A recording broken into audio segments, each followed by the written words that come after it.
네, 잔명거지 오늘 처음으로 문을 열 코너는요. 직장인 탐구 생활 시간입니다. 직장인들의 솔직한 생각과 마음을 들여다보는 시간인데요. 서희 씨가 오늘의 주제 공개해 주시죠. 네, 오늘 직장인 탐구 생활의 주제는요. 바로 독재자는 살아있다입니다. 자, 모든 일을 독단적으로 판단하며 처리하는 사람, 절대 권력을 가지고 독재 정치를 하는 사람을 모두 독재자라고 부르는데요. 이런 독재자가 역사와 함께 사라져버렸다고 생각하면은 아주 큰 오산이라고 합니다. 시대의 흐름 따위는 전혀 생각하지 않고 자기중심적으로 직장 생활을 하는 독재자. 그 불편한 존재는 과거에도 있었고 현재도 있으며 앞으로도 계속 존재할 예정이라고 하는데요. 쉽사리 끝나지 않을 직장 생활에서 독재자라고 불리는 사람들과 함께 살아가는 노하우들은 어떤 것들이 있을지 오늘 직장인 탐구 생활을 통해서 알아보겠습니다. 네, 마치 이 영화 제목 같기도 한데 독재자가 살아있다. 오늘의 주제입니다. 우리는 독재자라고 불릴 만한 사람이 없어서 좀 행복한 편이죠? 그래요. 뭐 독재자가 없다고 할 수가 있겠죠. 왜요? 아니, 없습니다. 자, 그런데 어차 대표님. 네. 실제로 직장 생활에서는 이런 독재자가 존재하는지 궁금해요. 네, 그래서 제가 설문조사를 하나 한 게 있는데요. 네. 이 결과를 보시면 깜짝 놀라실 겁니다. 네. 최근 잡코리아에서 남녀 직장인 158명을 대상으로 설문조사를 해왔는데요. 직장인 79%가 회사에 히틀러와 같은 독재자 직원이 있다라고 답했습니다. 그래서 직장인 중에 84.2%는요. 이런 독재자에게 평소에 잘 보이려고 한다라고 답했습니다. 네. 야, 84%가 독재자가 좀 미우면서도 잘 보여야 된다는 얘기인데 이게 알아서 긴다는 뭐 그런 얘기인가요? 네, 가려운 부분을 제대로 말씀해 주셨습니다. 네. 실제로 직장인들에게 회사 내에서 불편한 존재는요, 다양한 유형으로 존재하기 마련인데요.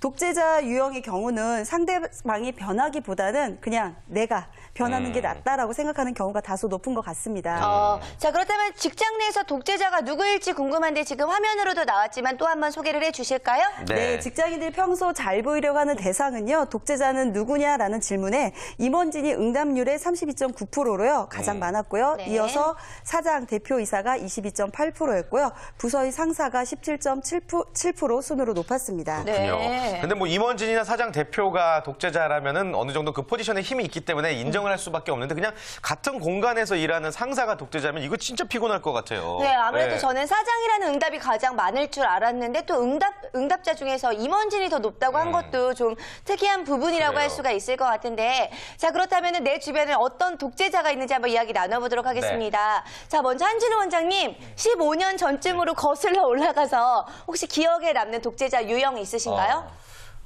제 얘기는 아니고요. 저는 절대 그러지 않아요. 그런데 세상의 중심이 자기인 줄 아는 사람이 있죠. 무슨 회식의 메뉴라든지 다른 사람의 휴가 일정, 장소까지도 자기가 간섭을 하고. 장소를 어떻게 얘기해요? 외국으로 가면 너 왜 외국으로 가니?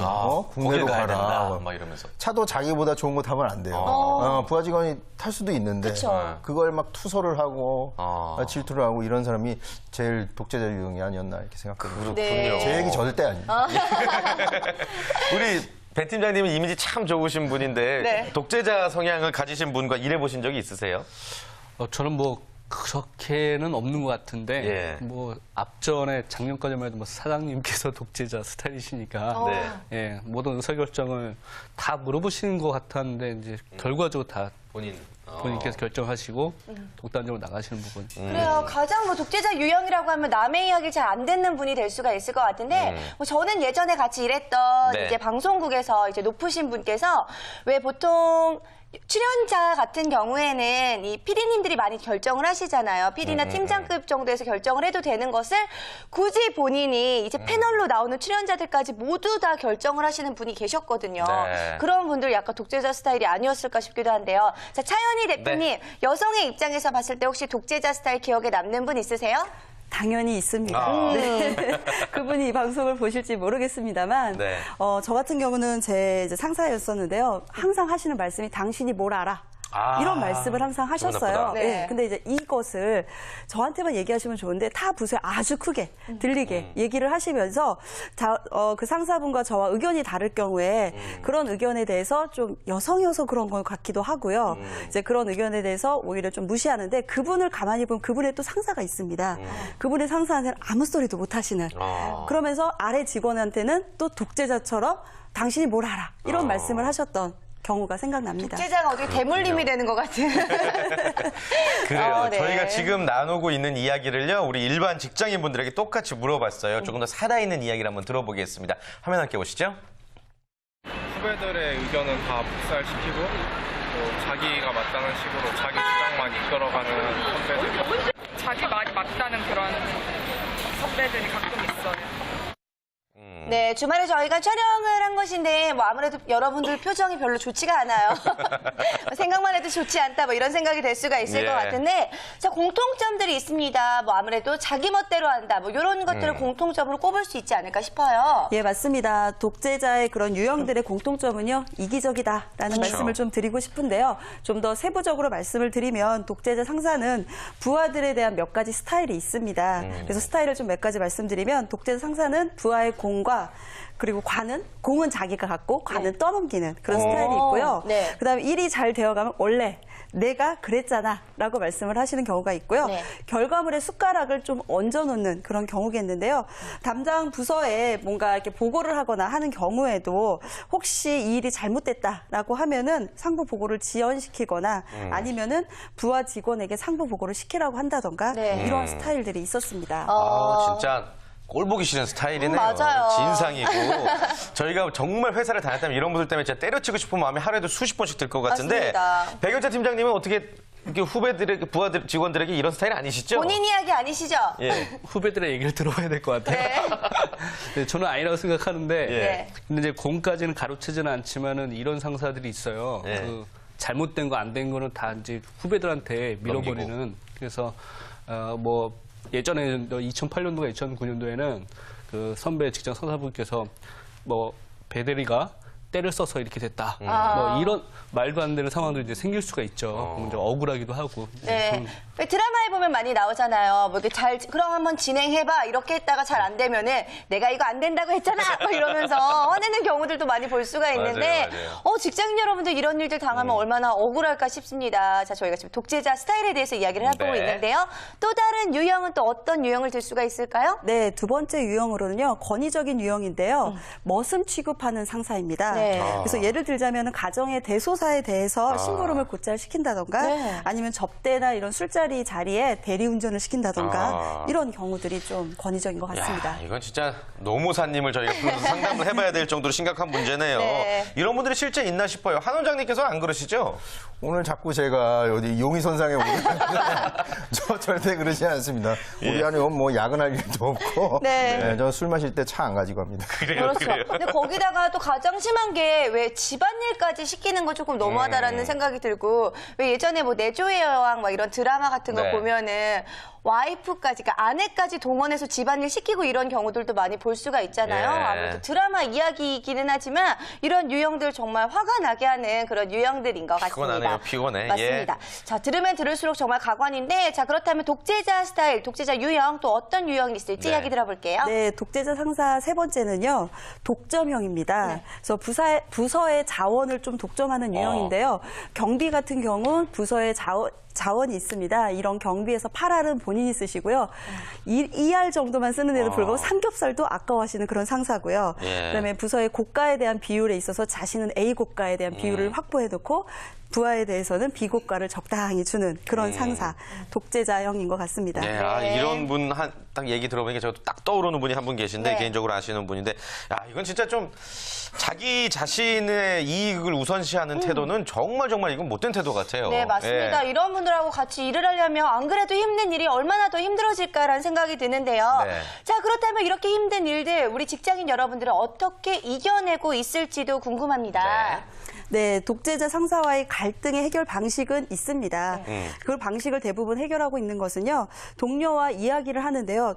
주로 뒷담화 등을 좀 많이 하면서 푼다가 36.2%로 가장 많았으며 네. 혼자 삭힌다 22.4% 뒤를 이었고요. 가급적 큰 마찰이 생기지 않도록 피한다 20.8%, 술자리 등 상사와 인간적으로 대화할 수 있는 자리를 만든다 10.4%, 회의나 면담 요청 등 업무적으로 해결한다 8.5%로 직접적으로 상사와 해결하기보다는 간접적으로 해결하는 것이 좀 더 많았습니다. 네. 그렇군요. 직장 생활에서 사실 제일 힘든 게 업무보다는 인간관계다라는 이야기가 있는데 우리 많은 직장인분들 좀 관계 갈등 해소를 위해서 좀 방법을 찾아야 되지 않을까 싶습니다. 여러분들의 이야기가 좀 코치가 돼주었으면 좋겠는데요. 관계 갈등을 해소할 수 있는 방법, 백윤태 팀장님부터 한번 자신만의 방법이 있으신지요?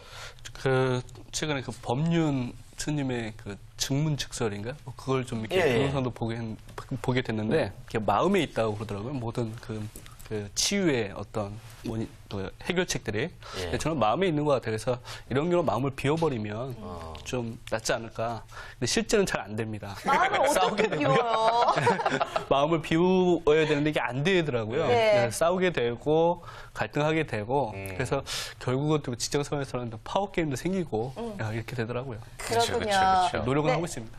네. 안진호 원장님께서는요? 저는 뭐 아시다시피 술로 술 한 잔. 네, 음식이나 네. 이런 게 사람이 좀 부드러워질 수 있는 부드러워질 수 있는 분위기를 만들어 놓고 즉시 반발하는 것은 역시 반감정을 살 수가 있으니까 조금 시간을 두고 한 템포 있다가 식사나 하시죠 해가지고 말씀드리는 편이 좋을 것 같아요. 차현희 대표님은 보통은 어떻게 푸는 편이세요? 네. 지금 현재는 뭐 저한테는 상사는 없습니다만 네. 거래처에 계시는 이제 같은 관계사에 네. 계시는 독재자 유형이신 분들이 있습니다. 그분들을 좀 아까 회식 자리 같은 그런 좀 즐거운 노래방 같은 데를 가서요. 예. 요즘에 좀 유행하는 귀요미송 뭐 이런 것들을 좀 불러드리면서 나름 정말요? 애교 아닌 애교를 예. 네, 갖추려고 합니다. 관계가 좀 악화되죠? 아직까지는 네. 그렇군요. 근데 저도 약간 비슷한 스타일인데 저는 이렇게 독재자거나 좀 네. 불편하게 하시는 그런 상사나 이런 윗분들 계시잖아요. 그러면은 차라리 그분하고 정말 친하게 지내기 위해서 엄청 노력을 해요. 그래서 그분이 그래도 나에게는 불이익을 끼치지 않도록 조금 노력을 하는 편이거든요. 자, 여러분들은 또 어떤 방법들로 대처를 하시는지. 사회생활 잘하세요. 네, 가만 보면. 제가 잘 지내잖아요, 대표 씨랑도. 대처하시는지 궁금한데요. 자, 어떻게 대처하시는지 준비하셨죠, 차 그래요? 대표님? 네, 첫 번째로는요. 이런 역경도 자신의 성장이다라는 밑거름으로 생각할 수 있어야 합니다. 결국엔 자기 혼자 참아야 된다. 이런 뭐 자기 최면술의 일종이네요. 네, 그렇습니다. 우리가 직장 생활 안 할 수 없습니다. 그쵸. 20, 30년간의 직장 생활을 하다 보면 한두 번은 필연적으로 그런 나쁜 독재자 같은 상사를 만나게 되는데요. 이런 것도 자기 스스로 성장이다. 그리고 내가 리더가 되면 또 이런 것들에 대해서 또 필요할 때도 있기 때문에요. 이런 상사에 대해서 좀 더 인내심을 갖고 내가 리더가 되기 위한 하나의 역경이다. 그런 생각을 가지면서 과정으로 생각하시면 좋을 것 같습니다. 네. 단기적으로 아니고 정말 중장기적으로 생각을 하면은 조금 가능할 수도 있을 것 같은데 뭐 고통은 또 다른 나를 만들어낸다 뭐 이런 생각들을 해보면 좋을 것 같네요.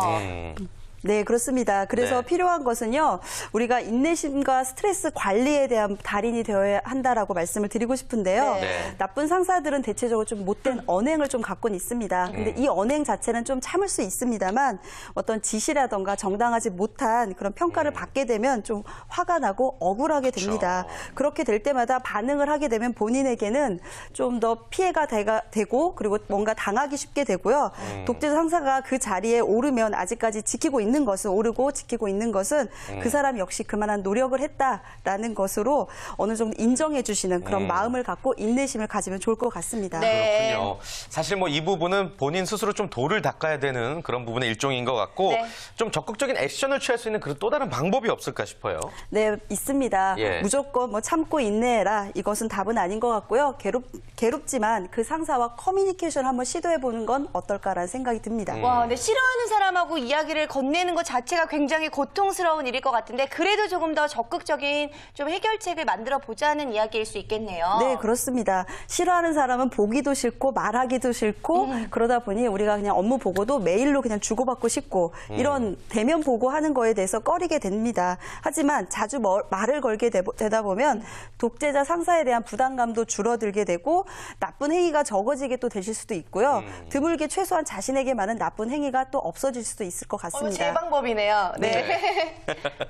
그리고 여기서 또 하나는 다른 예. 사람을 내 편으로 만드는 거 역시 필요한데요. 그렇죠. 만약 독재자 상사에게 찍혀서 어렵게 직장 생활을 한다면 다른 사람에게 조금 더 나의 마음을 동정심적인 마음으로 좀 다가갈 수 있게 좀 하소연할 수 있는 부분이 있는데요. 너무나 이런 부분을 많이 얘기하는 것은 좀 좋지는 않을 것 같고요. 다른 사람과의 관계가 좋다면 독재자 한 명에게 찍히는 것은 견딜만 할 것 같습니다. 네. 그렇군요.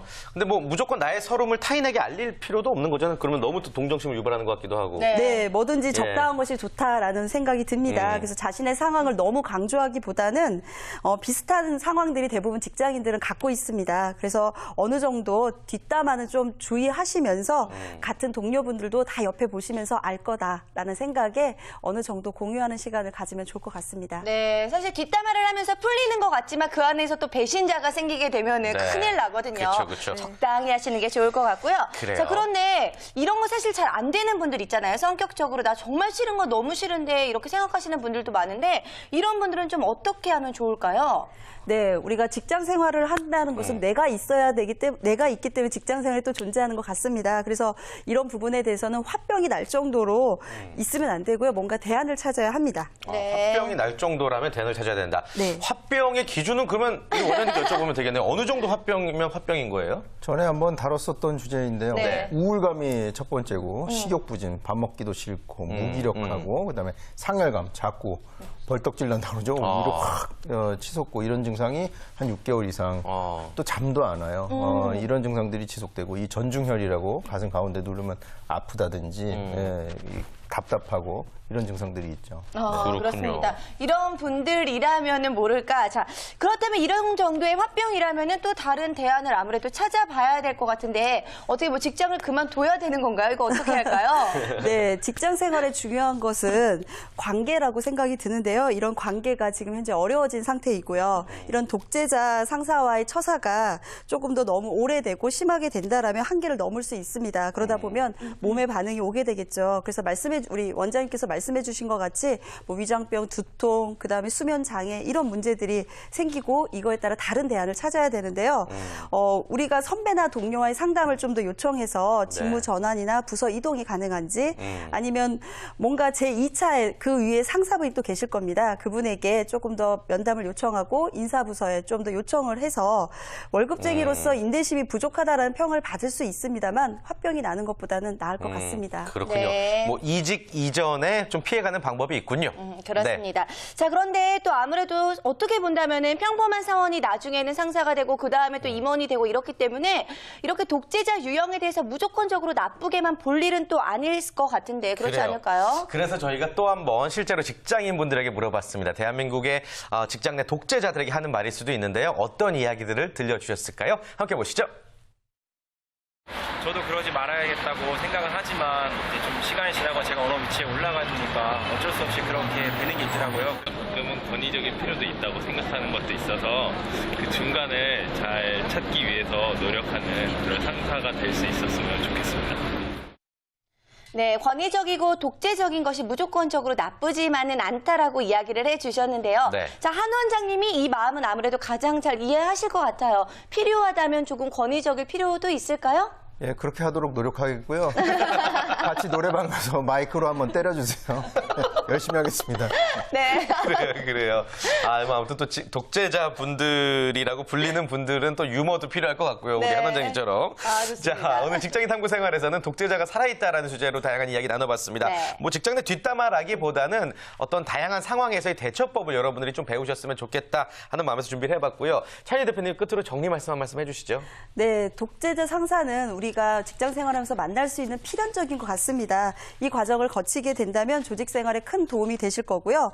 동료에게 하소연하거나 자신 스스로 삭히기보다는 오히려 상사에게 면담 요청을 통해서 서로 간의 어떤 문제점을 서로 이야기 나누고 그 문제점에 대해서 효과적으로 말씀을 나누는 게 좋을 것 같습니다. 네. 그렇군요. 자, 다음 주에도 직장인 탐구 생활 계속되니까요. 많은 기대 부탁드리겠습니다. 네, 그렇습니다. 자, 오늘도 어김없이 김효선 캐스터가 여러분을 위한 알짜 정보들 준비했습니다. 취업 정보 백서 함께 하시죠.